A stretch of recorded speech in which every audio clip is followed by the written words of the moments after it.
کہہ دو الحمدللہ۔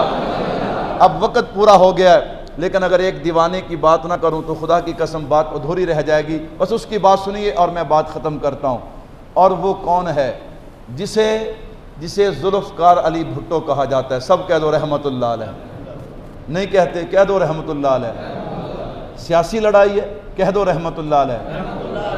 عجیب بات نہیں ہے؟ آپ میرا مزاج سمجھتے ہیں، میں یہاں بیٹھ کر سیاسی بات نہیں کرتا، لیکن دین کے حوالے سے تحریک انصاف ہو، نون لیگ ہو، کاف لیگ ہو، کوئی لیگ ہو، جمعیت علماء اسلام ہو، اگر کوئی بھی دین کی خدمت کرے تو میں اسے چھپاتا نہیں ہوں۔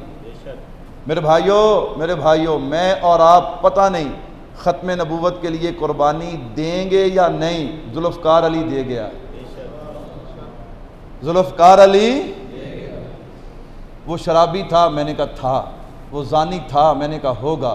وہ بے نمازی تھا، میں نے کہا تھا۔ لیکن وہ جو کام کر گیا نا، اس کے جملے تمہیں یاد نہیں؟ اس نے کیا کہا تھا؟ لوگو، میں ختم نبوت کے قانون پہ سائن نہیں کر رہا، میں اپنی موت پہ سائن کر رہا ہوں۔ اسے پتا تھا وہ جو لوگوں کو استعمال کرتے ہیں وہ استعمال ہوں گے، میرے ساتھ کیا ہوگا، لیکن اس نے کہا مجھے پرواہ نہیں، یہ جان آج بھی جانی ہے، کل بھی جانی ہے، اگر محمد کے قدموں پہ قربان ہو جاؤں تو اس سے بڑی کوئی سعادت ہے۔ اور میں آپ کو ایک چھوٹا سا واقعہ سناتا جاؤں۔ مولانا شورش کاشمیری، سب کہہ دو رحمت اللہ علیہ، یہ ذوالفقار علی بھٹو کو ملے، آپس میں گفتگو ہوئی۔ اس نے کہا مولانا چھوڑو، تو میرا یار بندہ ہے، یوں کر میرا بیٹا اور بیٹی دونوں آکسفورڈ یونیورسٹی میں پڑھتے ہیں، تو بھی ان کو وہاں پہ بھیج دے، سرکاری خرچہ ہوگا۔ کہا نہیں۔ اچھا، وہ شادمان کالونی میں 2 پلاٹ پڑے ہیں سرکاری، بڑے قیمتی پلاٹ ہیں، تو تھوڑے سے پیسے جمع کروا دے، میں گھگی مار داں گا کہ کام بن جائے گا۔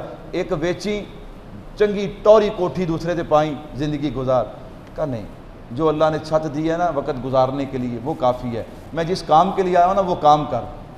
آ گئے، آ کر اپنی بیٹی کو کہا، ذوالفقار علی یوں کہتا تھا، بیٹی کہنے لگی ابا جان پیسے دینے تھے، اگر پلاٹ ملتے تھے لے لینے تھے۔ اس نے کہا بیٹی فکر نہ کر، جو میں لے کے آیا ہوں نا انشاءاللہ قبر میں بھی فائدہ ہوگا، آخرت میں بھی فائدہ ہوگا۔ چند دنوں کے بعد شورش کشمیری بیمار ہوئے، اللہ کو پیارے ہو گئے۔ بڑے بڑے حضرات جنازے پہ آئے، بھٹو جنازے پہ نہیں آیا، حالانکہ یار تھا، بڑی دوستی تھی، یارانہ تھا، بھٹو جنازے پہ نہیں آیا۔ اگلے دن 5 دن کے لیے دورے پہ چین چلا گیا، 5 دن کے بعد واپس آیا، 1 دن پنڈی رہا، پھر لاہور آیا، سیدھا قبر پہ گیا۔ قبر سے فارغ ہونے کے بعد گھر گیا، ان کو کہنے لگا تم سوچتے ہوگے کہ میں یار تھا اور آیا نہیں۔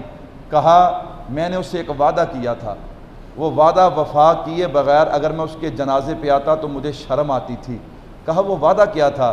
کہا ہماری فوج میں 2 جنرل جو تھے وہ قادیانی تھے۔ وہ کیا تھے؟ ایک ظفر اللہ، ایک عبدالعلی۔ اس نے مجھے پاؤں پکڑ کے کہا کہ ان دونوں کو فوج سے نکال دے، ان دونوں کو فوج سے۔ میں نے کہا یار پلاٹ لے لے، اپنے بچوں کو باہر بھیج دے، جانے دے اس بات کو۔ اس نے کہا نہیں، اللہ اکبر، میں نے وعدہ کر لیا۔